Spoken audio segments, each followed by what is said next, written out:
to today's session, which is all about 3 top tips for sorting your life out.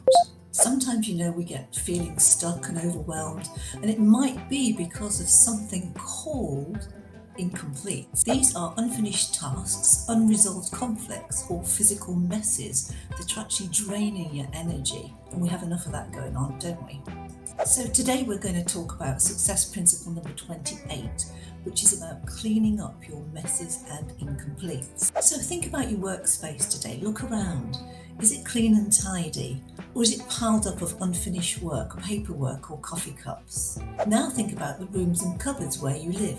Is there stuff everywhere packed into drawers and cupboards? There is in this house for sure. Research shows that incomplete tasks can take up to 30% of your mental bandwidth, making it harder to focus and stay productive. That's huge! So here's your challenge for today. Clean up one mess today, whether it's your desk, your inbox, or even in a lingering conversation that you meant to have.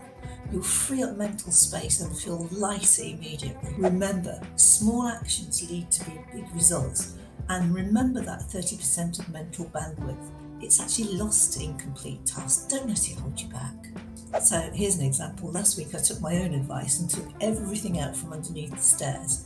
And what I did was aim for a 50% reduction, either by selling, donating, or organising what I was going to keep. Gosh, I felt so much better afterwards. So let's try it today. Let me know what you cleaned up and how it made you feel. Drop me a message, I'd love to hear from you.